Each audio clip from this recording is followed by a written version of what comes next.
Hey, smile, John. Good evening. It's August 1st, 2025, Friday, and it's my true pleasure and my distinct honor to speaking with one of the last frontline fighting infantrymen from World War II, the humble hero, Mr. John J. Jeckovich. How are you doing? Very good, thank you. You're looking well. Blue fits you kind of nice. Yeah. It makes you look 15 years younger. You don't have to look slimmer because you've been slim all your life. I was reading some of the documents when you got drafted, and because of your mother's great Polish cooking, you went into the service as a teenage boy at 187 pounds. Yeah. How much you weigh now? 151. I'll be damned. I'll be damned. Wow. But on a nice note, you can still wear your uniform to fit loosely. Yeah. Many people, when they get old, they get heavy. Not in your case. Yeah, not in your case. You jogged for 80 long years, never took a prescription, never took a vitamin. Did you drink liquor? Huh? Did you drink liquor? No. I know during World War II, the Red Cross was passing out cigarettes like candy bars to all the teenage boys. They passed them out every single day, apparently, according to my readings. Did you ever get caught up in that habit of smoking? No. What did you do with all the cigarettes they gave you? I gave my buddies. You gave your buddies. So I think about this. If these young boys survived the war,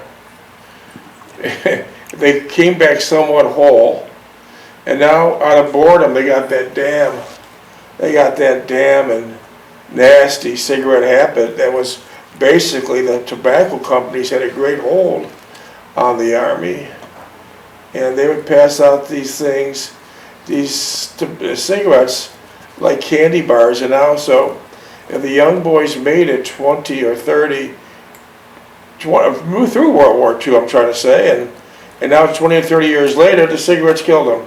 Yeah. So what the hell? What a way to go. Mr. Jeckovich was from Company H, the 2nd Battalion, the 291st Regiment of the 75th Infantry Division of the U.S. Army during World War II. Yesterday is history, tomorrow is a mystery, and today's a gift, right? Right. Today's a gift. Holy shit. Boys and girls, it's a short dance around the sun. Enjoy every day. Mr. Jeckovich told us last month, and this is a true story. He said he blinked his eyes at 20, and now he's 100. Yeah. Where the hell did 80 years go? Oh. So listen, boys and girls, you're just visiting here. So do the right things. Do the right things, boys and girls. You're just a visitor on this planet, so do the right things. And it goes by quickly, so there's not much room for errors. I had a couple people that wanted to know what was your house like when you grew up on Orleans Avenue? It was a modest house. I loved tender care. And then, was it one story or two? 2-story. I see. And did you maintain it mostly yourself? Do I? Did you maintain the property mostly yourself? Oh, yeah. Yeah. Here's a couple of comments Let me see, where's the comments? right here. Okay, let's see. We got a ton of comments, we got a ton of text messages. Okay, this was one is from SUDSREVAR. This man, meaning you, Mr. Jeckovich, this is 1 day ago. This man, meaning you, Mr. Jeckovich, deserves all the respect. In his time, you could tell he was a force to be reckoned with. That's a nice comment. Yeah. He says, in your time, you were a force to be reckoned with, fighting on that front line. What's the next comment? And then I told him how he shakes your hand. And Yeah, and the comment was, thanks for the kind words. I know now to shake Mr. Jekovich's hand. His grip is unbelievable. John, appreciate your comments. Thank you. And what's this last one? He wrote back. I can believe it. It's the mark of a strong man. Very strong. That's beautiful. So you got a lot of comments every day. Here's one more. This is one, this comment came in just a few seconds ago, and this is from some guy in San Francisco. He says, and he knew, That's all. huh? Never mind. Okay, we're not gonna read that one, it's not worth our Okay. reading. All right, so this came in too. What we got here? Radcliffe family. Hold it up, let me see what it is. It's an army flag. Look at John. Okay, Mr. Jeckovich, the Radcliffe family from Newport, Rhode Island sent you this. What is this? That's an army flag. The Radcliffe family from Newport, Rhode Island sent you this. That's beautiful. Isn't that nice? Oh, yeah, United Army. States Army, yeah. Maybe we Yeah, can put it on the display rack tomorrow. yeah, next meeting. I'll try. Okay. Why you can beautiful. put that outside? Yeah, Right we can put there. it outside. Listen, look Whatever at you like. look at the quality of that is awesome. Okay? Yeah, that's nice. Why are you gonna put that up? Behind you, We'll put it when we're behind. reading. When we read, we have a background. You see the background? Over inside here. Yeah, not outside, only inside. Yeah. Okay, what else we got? Well, that's all I got right now. Okay, that's all we're gonna do right now. Where the hell was it? Yeah, there's some beautiful things that Mr. Jeckovich receives daily. Thanks And- for all the comments, right? Yeah, thanks for all the nice compliments and comments. But, you know, Mr. Jeckovich was born in 1925, and now we're sitting in 2025. Hard to believe, it's even hard to say 2025. Who the hell would think we'd ever be here? 2025, and Mr. Jeckovich is knocking on the door of 100. Yeah, You hear it? yeah, pearly gates. But Mr. Jeckovich is knocking on the door of 100, and he's looking damn good. Maybe because he never took a prescription. Maybe because he never took a vitamin.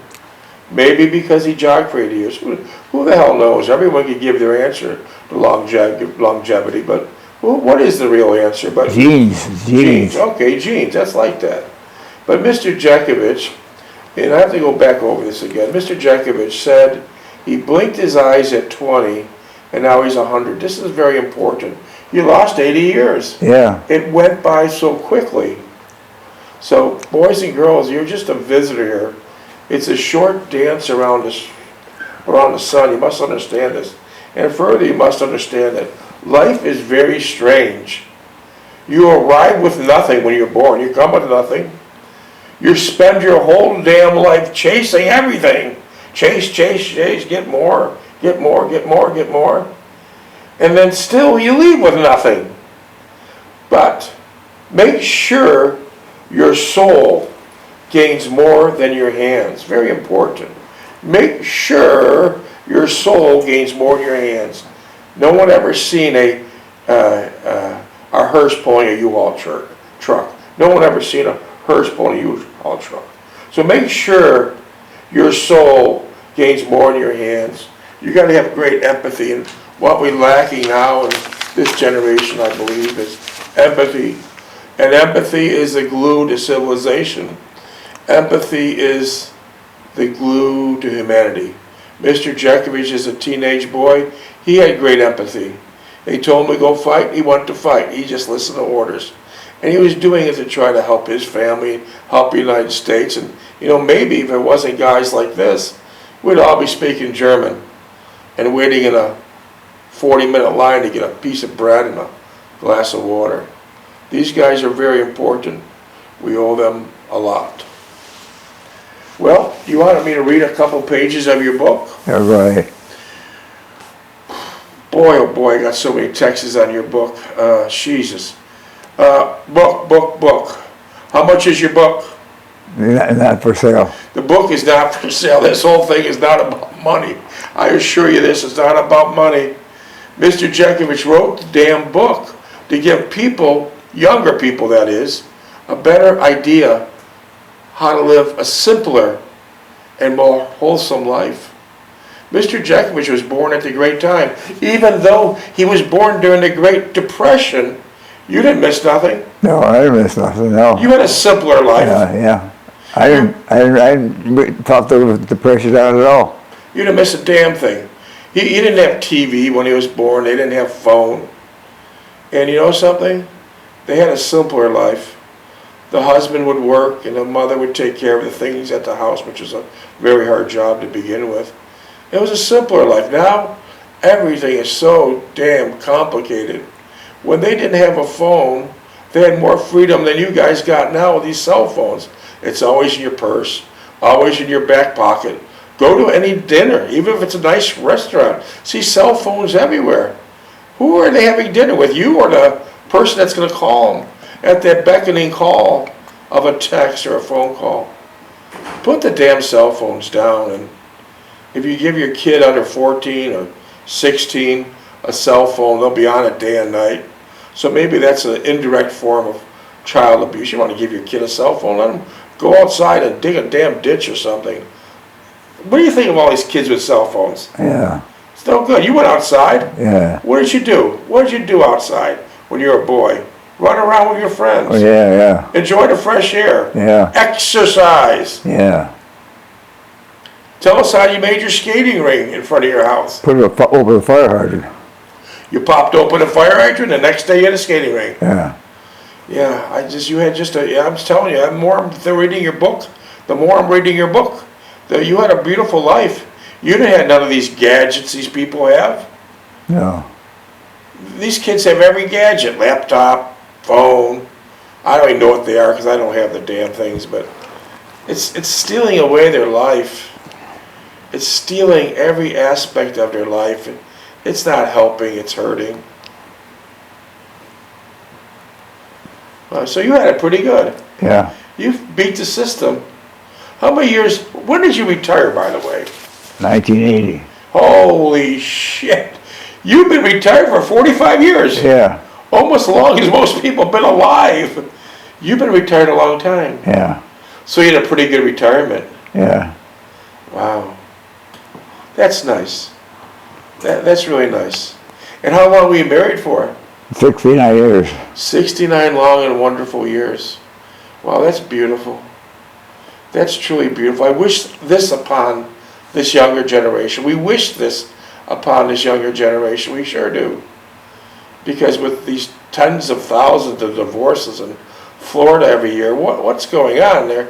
It's a big damn rat race. Get the hell out of it. Simplify your life. Simplify your life. Find a business or find something that makes you money and keep duplicating it. Something that you could do with your wife and husband. I mean, many younger people today are working 2 or 3 jobs. And that can't even pay the mortgage. That can't even pay the rent. So that's not the answer. That's called grinding it out. You don't want to grind it out. Find some ideas. Mr. Jeckovich and I were talking about ideas last month about young people could start a laundromat, lawn services, construction, wallpapering. We don't know the answer to that, but we do know find something that you like, make money, that makes money, you'll do quite well with it. You can have more time at home, and you get more time with your husband or your wife. It's a beautiful situation. But working these jobs just don't cut it. Grinding it out will make you old and make you broke. The whole idea to go to college and get a good job and have a 501c pension and a retirement, that's all bullshit. That's yesteryear's news. It doesn't work today. That does not work today. That's the big lie of yesteryear. Find yourself something that works. Make yourself some money. 15 minutes. Make yourself some money and do it together. Just keep on duplicating it and duplicating it. Well, let's see where we're at here. Mr. Jeckovich's book titled Their Mother's Sons. We're on page 211. And here we go. Jean's is Mr. Jeckovich's girlfriend in Haverford West. Jean Rowland Young, her name is, by the way.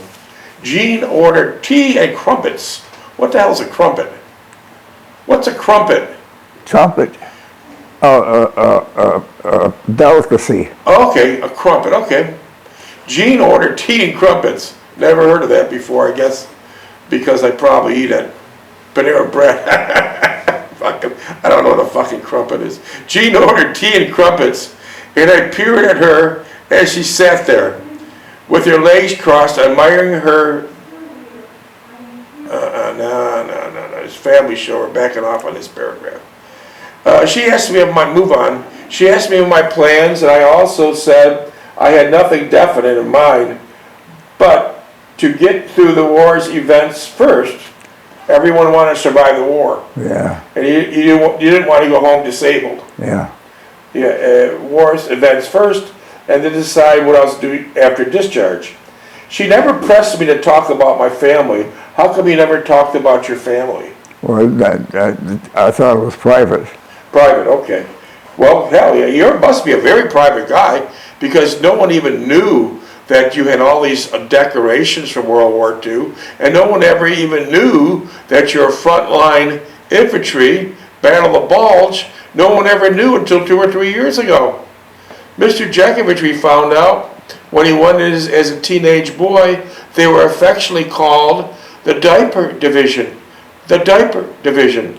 Because why? There's 33s. Because of the code word 33, which means teenage boys. But later, things changed. She was no longer the Diaper Division. Mr. Jeckovich was shot up, beat up, stabbed, bombed with a dirty bomb, still has shrapnel in his body, Lost a hip. trench foot, and frostbite. You're suffering from frostbite this very minute. Right now, number 7 right there. Is that the pain level 7? 7. So we never knew all this. So, we never knew what he did. But he came in as a Diaper Division, but I'll tell you what he left as. He left as the Bloody Bastards of Bastogne.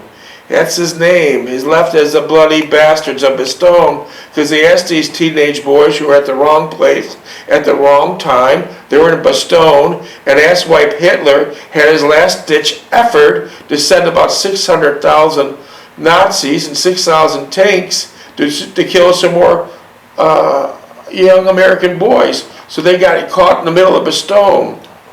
And what were you told to do in Bastogne? Hold it. Hold it. If Hitler got a hold of Bastogne, the results would not have been good for the ending of the war. Unfortunately, they were surrounded. And unfortunately, the weather was horrible for 4 days. They couldn't get planes in the air. They couldn't get 20 or 30,000 paratroopers they needed. They couldn't get ammunition. They couldn't get supplies. They couldn't get the help of the fighting jets to shoot some of these guys down, Nazis down. So 4 days they had to hold it. Casualty rate was 97%. Snow covered in red, body parts, bodies everywhere. But they held it, and that changed the direction of the war. Finally, when they got more equipment, more supplies, more ammunition, and a lot more troops, they kicked the Germans' ass back to Berlin, right? Yeah. Back to Berlin. So that's why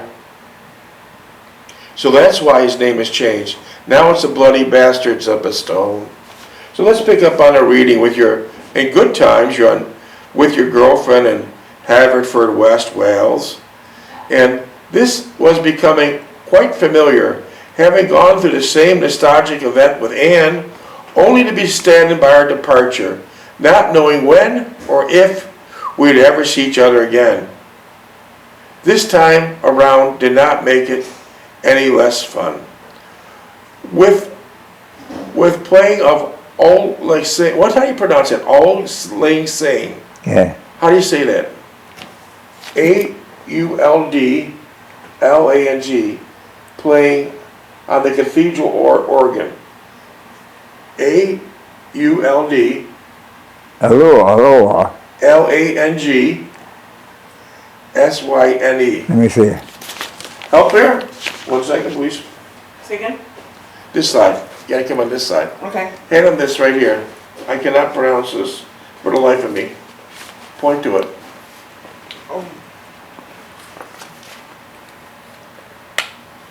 Old Lang Syne. Oh, okay, thank you. Old Lang Syne. Thank you. Old Lang Syne on the cathedral organ. 9.5. Huh? 9.5. And after talking for several hours, we departed the castle lounge and were once again in the midst of the castle square. It was getting late and we began looking about for a cab to take us back uphill. Jean spotted one and I hailed it down. What were the cabs like there in Wales? Small and rickety. Were they diesel or gasoline? Gas. Yes. And so you could barely fit two people in the back? Yeah. Having forgotten the address, I relied on Jean to tell the driver where to go. Is this all coming back to you now? Yeah. Yeah. Was it snow on the ground? Snow on the ground is cold. In a relatively short time, we arrived at the front gate of Jean's cottage, and she stood there observing the bomber formation overhead. I reached behind her, put my arms around her waist, and kissed her on the neck and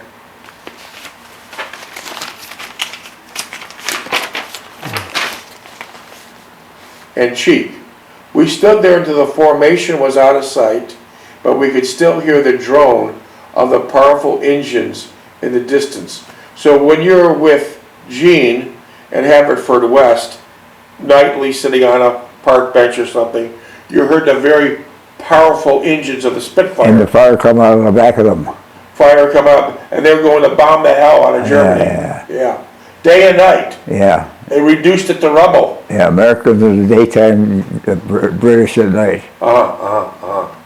She turned toward me and almost a whisper sighed, "Aren't you frightened to go in the direction, especially on the ground?" Yeah, of course, right? Yeah. You're damn right you're frightened. With such reluctance, I shrugged my shoulders and explained, "Certainly I'm frightened over it, but what can I do about it, right?" Yeah. You're going to go. If you didn't go, you'd be AWOL. That's not you. That's not 99% of these soldiers. They would never do that injustice to the country. That's what I got stuck with. That's what you got stuck with. Just like being in Bastogne. You're in the wrong place at the wrong time. And I just tried to make the best of the bad situation. With that, she grasped me tightly and held on to me with her head buried into my chest. I then asked her if I might come visit each morning around 1900 hours to chat with her and her parents. How were her parents? Yeah. How were her parents? Good. Nice? Yeah. Were they dressed formally, even in a little cottage? Yeah. Nice. I would shower and then walk up to her place. By going to the shower building, I did not have to sign in and out, but was freed up for several hours. So you had a pretty good deal going there. You would walk all the way to your shower building, which was close to Jean's cottage, and you didn't have to sign in or sign out to get permission. Yeah. That was a pretty good deal you had. Talk to her father. Yeah, it was a pretty good deal. Let's see. I then proceeded to inform her of my devious plan. I would leave the billet area nightly with the pretext of going to a shower, since the shower building was halfway to her place. This is a good story part. I would shower and then walk up to her place. By going to the shower building, I did not have to sign in or out, but was freed up for several hours. No time limit either. No time limit. Yeah. Damn, you had it down, boy. She kissed me and said I was a conniver, but an adorable conniver. She liked the plan, and her parents would be pleased to have my company nightly. So you told everyone you're going for a shower, but instead you're at your girlfriend's house. Yeah. I'll be damned. We looked up as another group of bombers headed for the channel, this time escorted by British Spitfires. So the bombers are being escorted by British Spitfires. Yeah. Escort. That's a beautiful sight. With the bluish flame jetting out of their exhaust. We listened as they got out of sight. After a while, even the sound of the lost as they reached the channel. The drone of the Spitfires and their eerie exhaust. Why would you call their exhaust eerie? Well, you can see the flames coming out of the rear end. Okay. sent a steady chill throughout my body in anticipation of what lay ahead for me in a very short time, yeah. I turned to face Jean, and as I looked upon her and the way she appeared, sensual and inviting, her loveliness and all entered my consciousness, what I desired her with all intensity pent up in my body. 4.5. Okay, hold on a second. We never did find her though. Huh? We never did find her. Well, okay, I'll comment on this. Someone listening might know. That's a good point. I was going to bring it up now, but I will. All of Mr. Jeckovich's other girlfriends we found. I'll just type on a few. The first one was Ann Mahaney. Mr. Jeckovich, when he left her in 43 and 44 to go to war, he told her, he just met her when he was at basic training. He told Ann Mahaney that I would call you, and he didn't at that time. However, they were going to get married, etc., etc., while Mr. Jeckovich is in basic training. However, he didn't lie. He did call her, but unfortunately, it was 80 years later. 1 second. What am I looking at?